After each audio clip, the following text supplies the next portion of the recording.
If your Minecraft markets look like someone dropped 4 identical boxes in a row and called it a day, this tutorial is for you. Today I'm going to show you how to build a medieval market square with 5 unique stalls, a central fountain, and enough detail to make it feel like a real place where real medieval people actually traded.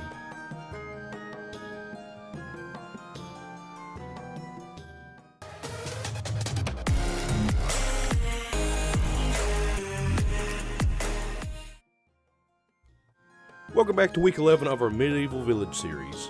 11 weeks, guys, and look at what we've built together. A blacksmith, a lumber mill, a quarry, roads and bridges, the golden tankard, rolling crop fields, a storage barn, and then last week, we got to the monastery, watching over it all from the hilltop. But here's the thing. Right now, your village has a problem. The blacksmith is making tools, the quarry is producing stone, the farms are growing wheat and carrots, the barn is completely full, but there's no place to buy or sell any of it. The village produces it, but it doesn't trade. And a medieval village without trade isn't a village, it's just a collection of hobbies. So today, we're going to start building our market square. Not one stall, not 2, but a full market district with at least 5 distinct stalls anchored around a central fountain, sitting right where the foot traffic naturally flows. By the end of this video, your villagers won't just work here, they'll shop here, they'll meet here. The village will finally have its center. Let's get to building. Look at your village from above. Where do your roads connect? The path from the blacksmith to the quarry, that's one line of movement. The path from the sawmill into the village center, that's another. The road from the bridge up to the monastery, that's a third. Where those paths naturally flow, that's where your market goes. For my village, the market square is going to be in an open area directly between the golden tankard and the monastery. The tavern is on one side, the church is visible from the other, and the main road cuts right through the middle. This isn't random. Real medieval markets were always built at crossroads, because that's where the people were already going to be. Now for the layout. We're going to start by building a really rough rectangle, so start with around 25 blocks by 20 blocks, and that's going to be a good start that you can expand larger in the future if you need to. And I know that does look pretty large, but remember, it's not one structure, it's a space, a gathering plaza if you will. Here's how we're going to organize it. Dead center, a fountain. This is going to serve as the anchor. Everything radiates out from this point. Around the fountain, you need at least 3 blocks of open space in every direction. This is where the villagers would congregate, where carts would park, where deals would get made. Then around the perimeter, we're going to be placing at least 5 market stalls. Not identical boxes, 5 unique stalls, each with its own character. Here's my layout in case you're curious. So on the north side, I'm going to have a butcher for meats and animal products. The northeast corner, I'm going to have the baker, so breads, cakes, wheat products. On the east side, I'm going to have the grocer, so that's where I'm going to have the vegetables and produce from the farm. Southwest corner, I'm going to have a fletcher, where he's going to make bows, arrows, and feathers. On the west side, I'm going to have a general merchant, where he's going to be able to sell tools, goods, and miscellaneous items. You can also mix in here a place where they're selling stuff from the blacksmith or even from the quarry, you know, maybe where they find gemstones or something like that. It's up to you. Just kind of put stalls in here wherever you need. But remember, each stall gets a rough 5x5 footprint. Make sure you vary those shapes though. So not always 5x5. You can have 3x5s. You can have 2x5s. You can have a circle. So any of those shapes still work. But then once you have them mocked up, make sure they come with at least 2 blocks of space between them. That space becomes alleyways. And alleyways are where the best details live. Now, a fountain in medieval markets wasn't just decorative, it was functional. It's where people got water, it's where animals drank, it's where merchants washed their goods. So this needs to feel more practical than it does pretty. When it comes to sizing your fountain, just about any size would work, but start out by clearing a 5x5 area in the exact center of your market square. In that, you're going to replace the ground with stone bricks. This is going to be the fountain base. Then build a stone brick perimeter 1 block high around the edge. I'm going to do a circle for mine, but a square works also if you want to go more simple. With that done, you now have a basin. At the center of the basin, we're going to build a pillar. stone brick walls stacked 3 high, then a stone brick block. On each side of that block, we're going to place upside down stone brick stairs. This is going to create a small ledge for the water to flow over. Then, on the center, you're going to place another stone brick wall, then another stone brick block, and then top it off with another wall block. Place a water bucket on top of the center block.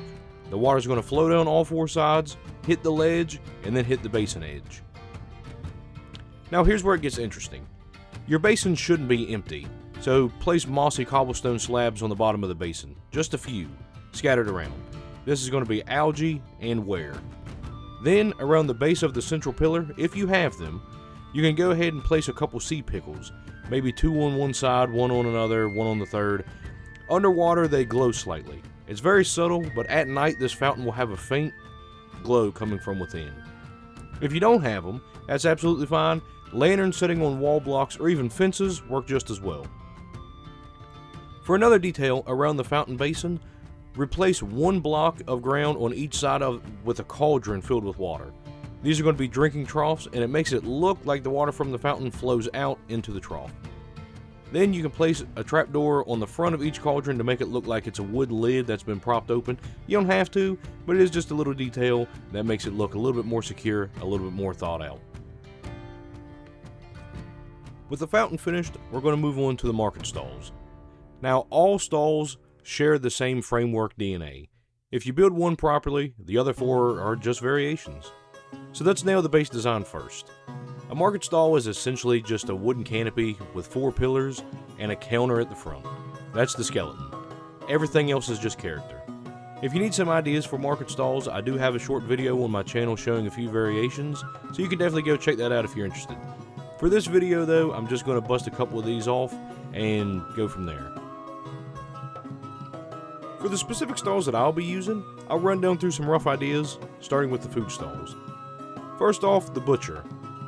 The butcher stall needs to look like it handles meat, and that means some slightly darker, more rugged detailing. Here, make sure you place smokers behind the counter, and maybe some way of displaying hanging meat. You can even use item frames with meat items on them if you would like to do that, but beyond that, you can do drying racks with fences, or even a wall with tripwire hooks to look like meat hanging racks. Beyond that, just use barrels and chests for storage decoration. The baker stall lives and dies on warmth, so this stall needs to feel like bread just came out of the oven. Behind the counter, instead of barrels, place a blast furnace. That's going to be your bread oven instead. Place an item frame with bread on the front of the counter. Place cakes around, flat item frames with pies and cookies. This one should also have some shelves around that can be utilized for cooling racks.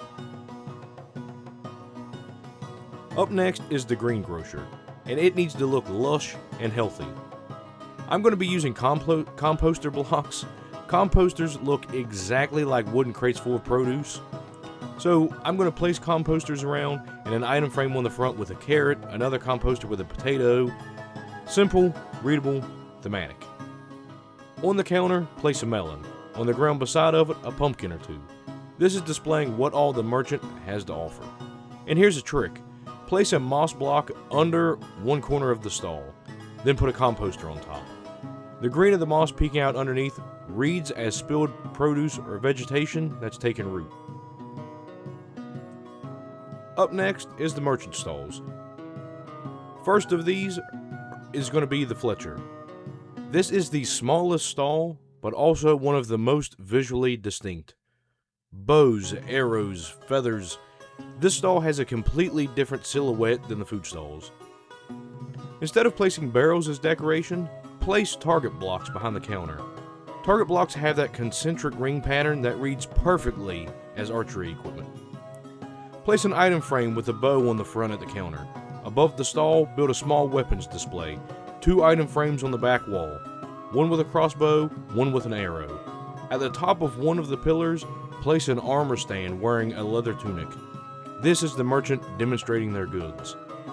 And also, don't forget to finish it off with placing a fletching table, maybe even multiples.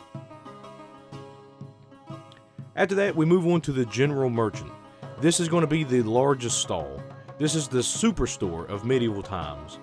It faces the most people because it serves everyone, not just one type of customer.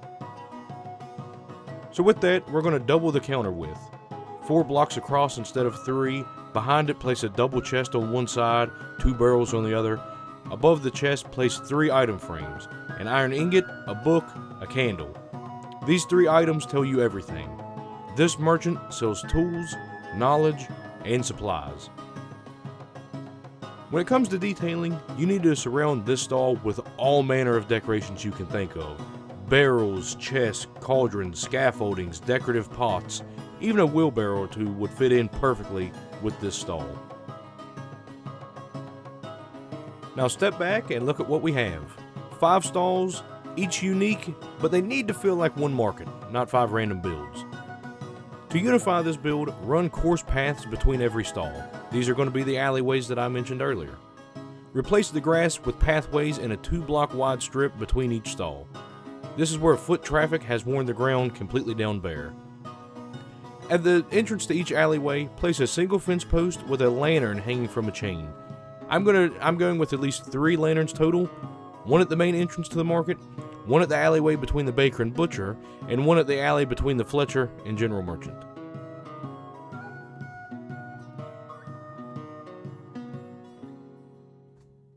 The stalls are built, the fountain is flowing, the paths are laid, but what makes a market feel real is the stuff between the stalls.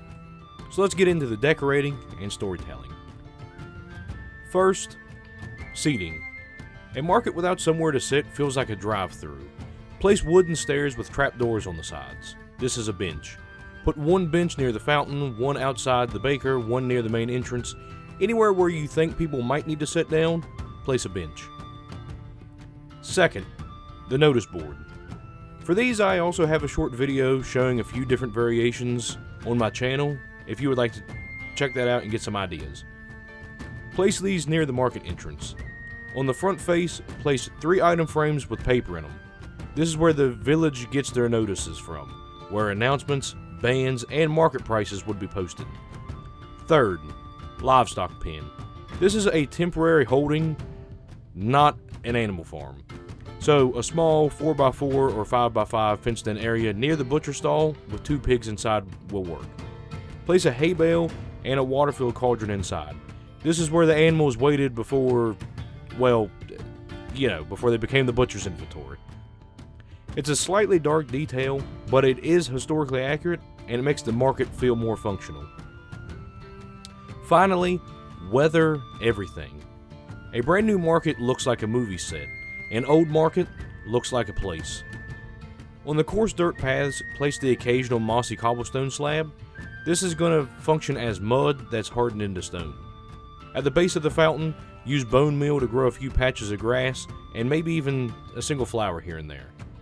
Just remember that time touches everything unevenly.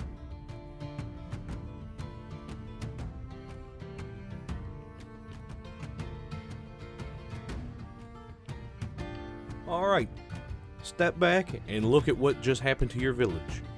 You had a collection of buildings scattered across the valley.